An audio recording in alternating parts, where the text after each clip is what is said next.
열리는 믿음의 갈대상자라는 제목으로 어버이 주일이자 또 어린이 주일이자 어버이 주일을 우리가 함께 말씀을 나누도록 하겠습니다.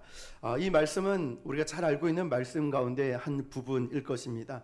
애굽이 멸망할 때 그 멸망에서 구해낸 요셉의 가족이 이제 애굽 땅으로 내려와서 왕이 직접 땅을 선정해 줄 만큼, 동네를 설정해 줄 만큼 최고의 동네에서 가장 좋은 집을 짓고 또 제일 좋은 직장이어서 취직해 다닐 수 있었습니다. 요셉의 가족들이.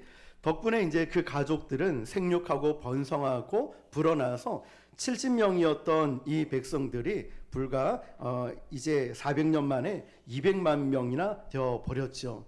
그런데 그들의 든든한 후광이 되어 주었던 요셉이 세상을 떠나면서 그들에겐 이제 힘든 시간들이 닥쳐왔습니다. 출애굽기 1장 8절 9절입니다. 시작. 요셉을 알지 못하는 새 왕이 일어나 애굽을 다스리더니 그가 그 백성에게 이르되 이 백성 이스라엘 자손이 우리보다 많고 강하도다. 아멘. 자, 요셉이 죽고 나서 요셉을 알지 못하는 새 왕이 드러났는데 여기서는 이제 새 왕 정도가 아니라 그냥 왕조가 완전히 바뀌어 버렸습니다. 애굽의 이 새 왕은 히브리 민족들이 크고 강한 데 대한 두려움을 느꼈습니다. 만약에 크고 강한 히브리 민족이 애굽과 라이벌이었던 국가와 같이 결탁을 해가지고 전쟁을 일으키면 어떡하나라는 두려움이 생겼다는 거죠. 그래서 고민 끝에 한 가지 어떤 결정을 하냐면 히브리인들을 전부 노예로 만들어버리자 했습니다. 그렇게 중노동을 시키면 인구가 좀 줄어들겠지라고 했지만 이것은 애굽 왕의 착각이었죠. 기세가 꺾이기는커녕 오히려 노동으로 혹사를 시키는데 인구가 계속 늘어났다는 것이죠. 그래서 고민 끝에 두 번째 명령을 내리는데 아주 악독한 명령을 이렇게 내립니다. 출애굽기 1장 15, 16절 시작. 애굽 왕이 히브리 산파 시브라라 하는 사람과 보아라 하는 사람에게 말하여 이르되 너희는 히브리 여인을 위하여 해산을 도울 때에 그 자리를 살펴서 아들이거든 그를 죽이고 딸이거든 살려두라. 아멘. 정말 끔찍한 명령을 내렸죠. 이 똑같은 악한 영이 훗날 예수님이 태어나셨을 때 베들레헴에 태어난 아기는 모두 죽여라. 헤롯이 이렇게 명령을 내렸죠. 이 마귀는요, 항상 새로운 생명들, 또 하나님의 어린 백성들, 다음 세대들을 이렇게 공략을 합니다.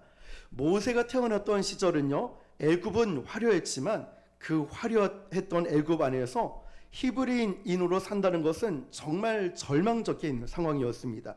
그는 죽음의 환경에서 거의 태어난 거죠.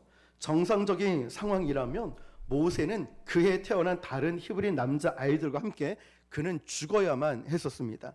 많은 사람들이 이렇게 얘기하죠. 내가 태어난 환경이 좋지 않아서, 내가 환경만 좋았더라면, 내가 부모를 잘 만났더라면 나는 아마 더 잘 됐을 거라고. 그런데 모세를 한번 보십시오. 모세처럼 이렇게 나쁜 환경에, 나쁜 타이밍에 태어난 사람이 또 있을까요? 노예로 태어난 것만으로도 끔찍한데 하필이면 애굽의 왕이 갈수록 악독해져 가지고 이제 태어난 아기까지 다 죽이려고 했다는 것이죠. 그러나 이 죽음의 환경이 아니었습니다. 왜일까요? 모세의 탄생이 바로 그 죽음의 환경을 바꾸는 하나님의 해결책이었습니다. 저는 저와 여러분이 하나님의 이 악한 세대를 변화시키는 해결책이 되시길 축복합니다. 저와 여러분뿐만 아니라 우리 교회가 이 세대를 변화시키는데 복음의 귀한 도구로 사용하실 줄 믿습니다. 출애굽기 3장 9절에 보면 이스라엘 곡통이 극에 달합니다. 하나님께 부르짖었는데 그 부르짖음을 하나님이 듣고 응답하신 결과가 무엇이었을까요? 바로 모세를 보내주신 것이죠. 하나님은 사람을 통해 일하십니다.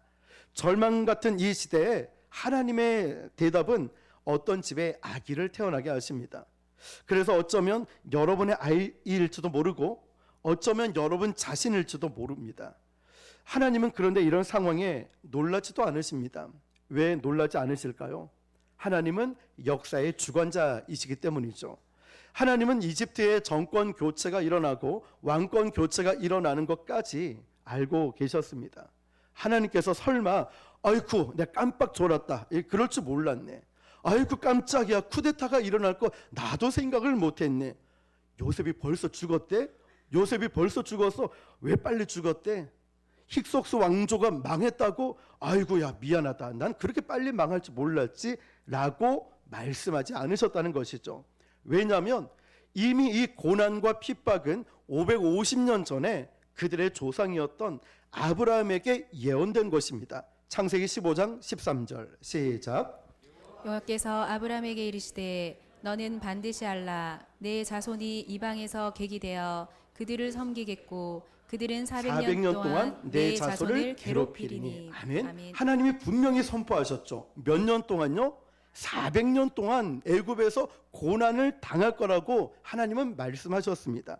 하나님의 뜻이 있으셔서 애굽에서 모든 세계 문명의 엑기스를 그들이 습득하게 하셨지만 하나님은 거기에 영원히 머무르게 하지는 않으셨습니다. 왜냐하면 거기가 너무 편하면 그들은 결코 애굽 땅을 떠나지 않았기 때문이죠. 하나님이 허락하신 고난의 뜻이 있습니다.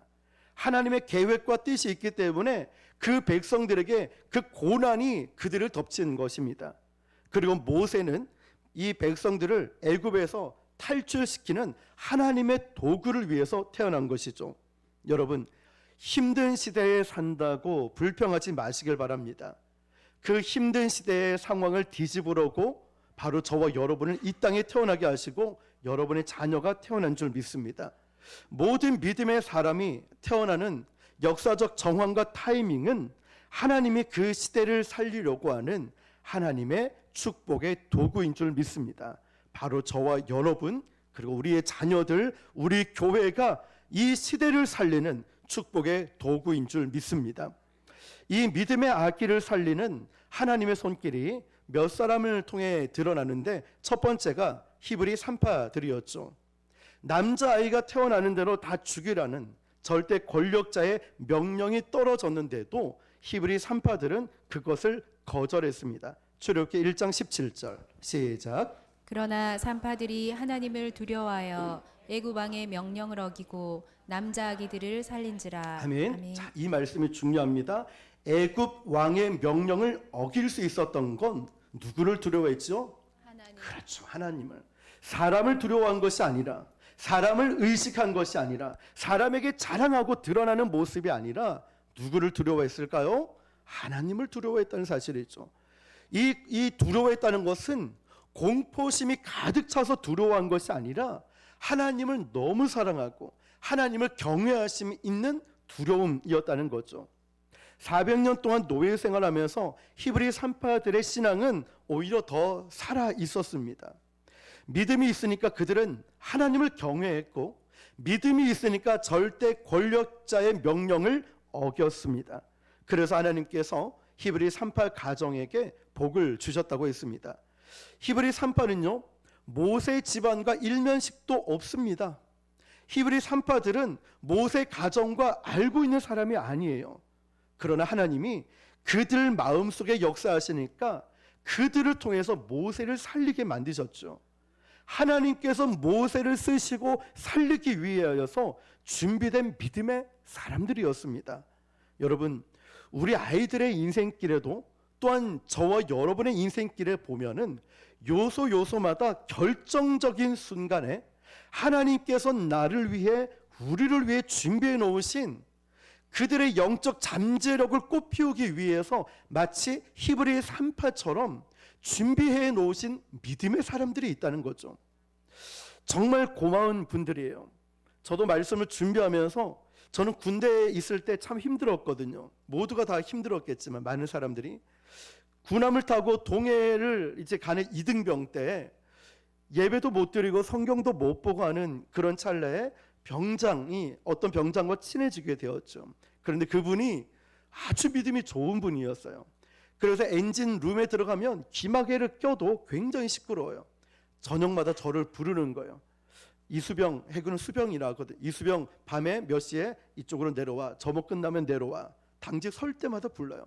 그러면서 항상 같이 말씀을 보고 말씀을 나누고 신앙적인 상담도 하고, 저에게는 그분이 히브리 3파처럼 군대 생활하며 믿음을 지킬 수 있는 믿음의 사람들이었고, 또한 교회를 개척하면서 지금 여러분들을 바라볼 때 저에게 있어서 하나님이 예배해 놓으신 믿음의 사람들, 히브리 3파와 같은 사람들이죠. 아마 여러분의 인생에도 그런 분들이 계실 거예요. 우리 자녀들에게도 마찬가지로 하나님이 준비하신 사람들이죠.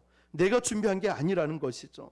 자, 두 번째는 하나님은 모세의 부모를 통해서 모세를 살리십니다. 우리는 부모가 자식을 챙기는 것 당연한 것 아니야 라고 싶지만, 모든 부모가 자식들을 믿음으로 살리는 건 아닙니다. 세상적으로는 잘 챙깁니다. 그러나 영적으로 챙기지 않는 부모들이 교회에 많이 있다는 거죠. 학교 성적, 공부에는 눈에 불을 켜고 보는데 이 아이들이 믿음으로 자라는지, 예배는 드리는지, 기도는 하고 있는지 별로 신경 쓰지 않는다는 거죠. 모세 부모처럼 우리도, 저와 여러분도 아이를 믿음으로 챙겨야 되는 줄 믿습니다. 이 부모는 남자아이를 다 죽이라는 이 무서운 왕의 명령이 떨어졌을 때 부모는 목숨을 걸고 이 아이를 지킵니다. 출애굽기 2장 2절 시작. 그 여자가 임신하여 아들을 낳으니 그가 잘생긴 것을 보고 석 달 동안 그를 숨겼으나. 아멘. 그가 잘생긴 것을 봤다라는 부분들이 있죠. 이 목숨을 건 법을 어기는 일을 했다는 거예요. 그런데 우리는 이렇게 생각할 수 있죠. 아니, 자기 자식이 못생겼다는 사람도 있나? 라는 생각. 여기서 잘생겼다라는 것은 인간적으로 인물이 좋다는 게 아니라 사도행전 7장 20절 시작. 그때 모세가 낳는데 하나님 보시기에 아름다운지라 그의 아버지의 집에서 석 달 동안 길리더니. 아멘. 이 말이 중요합니다. 지금 모세의 부모는 이 아이를 어떤 눈으로 바라보고 있냐면 믿음의 눈으로 바라보는 거예요. 이 아이가 범상치 않는 아이라는 것을 부모가 캐치를 했다는 거예요. 이 아이에게 하나님의 임재가 있다. 이 아이에게 하나님의 뜻이 있다. 이것을 부모가 깨달은 거죠. 히브리서 11장 23절 시작. 믿음으로 모세가 낳았을 때에 그 부모가 아름다운 아이임을 보고. 그 부모가 어떤 아이를 봤죠? 아름다운 아이라고 보았어요. 영어 성경을 쫙 보니까 저 노란 글씨인데요, 이 아이를 보니까 보통 애가 아니라는 거예요. 이 아이를 보니까 범상치 않은 아이라는, 하나님의 아이라는 것을 느꼈다는 거죠. 아, 이 아이를 보니 하나님이 쓰시겠구나 라는 걸 느꼈다는 거예요. 그러니까 지금 왕의 이 무서운 명령은 문제가 아닌 거예요. 왜 그럴까요? 왕보다 더 높으신 하나님을 존경하는 믿음으로, 경외하는 믿음으로 이 부모가 아이를 바라봤다는 것이죠. 여러분, 우리가 믿음의 부모라면 때로는 세상과 역행할 수 있는 담대함이 있어야 됩니다. 세상의 법을 무시하라는 것이 아니라 세상의 가치관이 어떨 때는 하나님 말씀과 위배될 때가 있죠. 그때는 대항해서 아이를 믿음으로 세워줄 수 있어야 된다는 거죠. 세상 교과서는 동성애를 가르칩니다. 지금도 진화론을 가르칩니다. 부모가 눈을 똑바로 뜨고 그건 사실이 아니야, 하나님 말씀에 위배되는 거라고 아이에게 가르칠 수 있어야 돼요. 왜 창조론이 옳은지, 왜 동성애가 성경적이지 않은지 우리가 당당하게 가르칠 수 있어야 됩니다. 시대가 아무리 그렇게 말해도 우리에게는 거룩한 고집이 필요합니다. 거룩한 고집을 가지고 말할 수 있어야 되죠. 자, 여러분, 이제 이 아이를 키울 수 있는 최고 석 달까지였습니다. 석 달이 되었을 때 할 수 없이 이 아이를 이제 나일강에 떠나 보낼 수밖에 없어요. 그런데 이 부모는 그냥 버리지 않죠. 모세의 부모는 갈대 상자에 물이 들어가지 않도록 역청을 발라 놓습니다. 그리고 나일강에 띄워 보냈죠. 누나는 어떻게 될까 멀리서 보고 따라갔습니다. 그런데 이 갈대 상자가 어디로 향해 갔을까요? 이집트의 공주가 모욕하는데 딱 들어갔다라고 합니다. 이 부분만 보면 성경에서 너무 쉽게 표현을 하니 우리도 온천천처럼 그냥 조그만 강가 아니겠나라고 생각할 수도 있어요. 그러나 성경을 자세히 보면 이 나일강은 인류 문명의 6대 젖줄이 되는 어마무시하게 큰 강이에요. 그리고 이 강이 얼마나 크냐면 여기서 그냥 폭풍이 일어날 정도로 아주 큰 강이에요. 온천천하고는 비교가 안 되겠죠. 그런데 그 넓고 깊은 강에 그 조그만 갈대 상자가 이집트의 공주로 갔다는 게 쉬운 일이겠습니까? 여러분, 우리가 아이들을 키워 세상 속으로 보낼 때도 그렇습니다. 세상이 저렇게 나일강처럼 살벌하다는 거예요. 악어 때가 있고 하마 때도 있고 사람들이 와서 부딪히고 그 살벌한 세상으로 우리 아이를 믿음으로 보낼 수밖에 없을 때가 있죠. 마치 저 갈대 상자가에 그렇게 보냈지만 그 믿음으로 보내는 갈대 상자가 하나님의 내비게이션이 있었던 거예요. 정확하게 마침 그때에 이집트의 공주가 목욕하러 내려옵니다. 그것까지 하나님은 모든 타이밍까지 역사하셨죠. 그런데 여러분, 하나님은 그 험난한 과정을 모세라고 해서 믿음 좋은 부모라고 해서 열애시켜 주지는 않으셨습니다. 그러나 하나님은 고난보다 더 크신 하나님의 은혜로 그 갈대 상자를, 그 모세의 부모를 지켜주셨다는 거죠.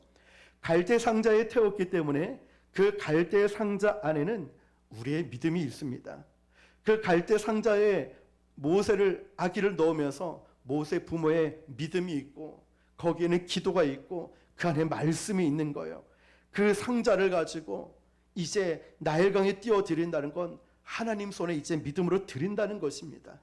우리의 아이들도요, 세상에서 겪는 왕따 문화, 치열한 입시 경쟁, 세상에 치열한 정말 어려운 일들이 있겠지만 이 모든 험한 물결을 다 거치고 하나님은 반드시 가장 선한 목적지로 우리 아이들을 이끌고 가실 것입니다. 세 번째, 하나님께서는 애굽 공주를 통해서 모세를 살리셨죠. 이 공주가 갈대 상자에 있는 히브리 아이를 딱 보는 순간 알아차렸습니다. 하나님께서 모든 것을 이용하셔서 그 공주의 마음속에 히브리 아이임에도 알고 또 그 마음속에 모성의 본능을 자극시키게 됐어요. 그래서 그 마음을 움직이게 만들었어요. 누가 그랬을까요? 하나님이 역사하셨다는 거죠. 여러분, 우리의 자녀들이 만나는 세상 사람들의 마음에도 하나님께서 이런 선한 마음이 일어났기를 여러분 기도하시길 바랍니다. 하나님, 우리 자녀가 만나는 친구, 우리 선생님들, 우리 어떠한 이웃을 만나도 하나님 선한 사람을 만나게 해주십시오. 좋은 사람 만나고 믿음의 사람을 만나게 하여 주십시오. 그런 선한 마음이 일어나도록 우리는 기도해야 되는 줄 믿습니다. 그런데 여러분, 하나님이 얼마나 놀라우신 분이십니까? 하나님은 모세를 살리셨을 뿐만 아니라 모세에게 최고의 교육을 시켰죠. 애굽 교육. 만약에 이 모세 가정에 위기가 없었더라면 모세를 갈대 상자에 띄워 보냈겠습니까? 안 보내죠. 갈대 상자에 띄워 보내는 건 믿음으로 하나님께 맡기는 거예요. 만약에 고난이 없다면 여러분, 자녀들을 하나님께 맡기겠습니까? 만약에 고난이 없다면 우리 인생을 하나님께 맡기겠습니까? 갈대 상자에 넣어 맡길 수 있겠습니까? 고난이 오니까 내 힘으로 할 수가 없으니 믿음으로, 기도로, 말씀으로 갈대 상자를 만들고 띄워서 보내게 된 거죠. 만약에 정상적인 부모의 손에 컸다면 절대로 이런 애굽 문명과 문화와 교육을 절대로 받지 못했겠죠. 사도행전 7장 23절 보니까 그렇게 애굽 왕자로 자란 모세가 나이가 40이 되었을 때 자기 동족을 돌아볼 마음이 생겼답니다. 그런데 이 애굽 왕자였던 모세가 어느 날 갑자기 계시가 내려와서 자기 동족을 돌아볼까요? 아닙니다. 40년 동안 누군가가 모세 곁에서 교육을 시킨 거죠. 누굴까요? 어머니였죠. 엄마가 생모 옆에 붙어서 교육을 시킨 거예요. 모세, 너 기억해? 너는 히브리인이다. 너 기억해?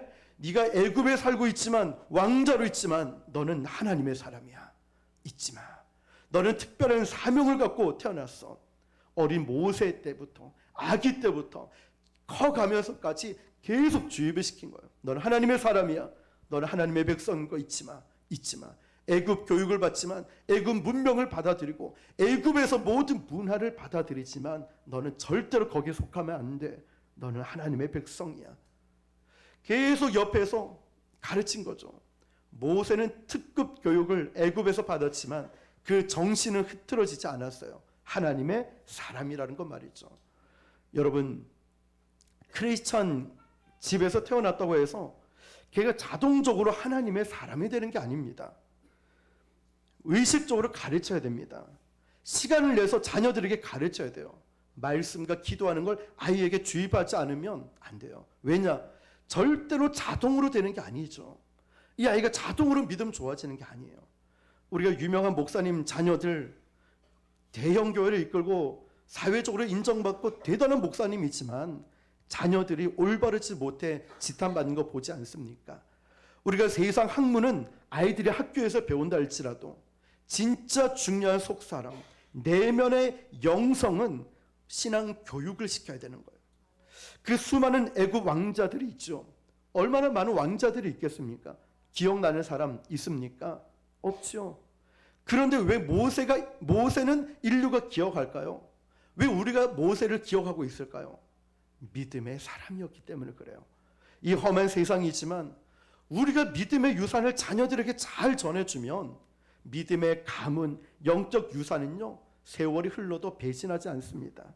사랑하는 성도 여러분, 아무리 시대가 변하고 세상이 악해져가도 우리 가정에, 여러분의 가정에 믿음의 가문이 흐른다면, 유산이 흐른다면 잠깐은 잘못된 길을 간다 할지라도 그는 반드시 다시 돌아올 것입니다. 혹여나 여러분의 자녀가 아직 예수님을 믿지 않는다면 기도의 끈을 놓지 마시길 바랍니다.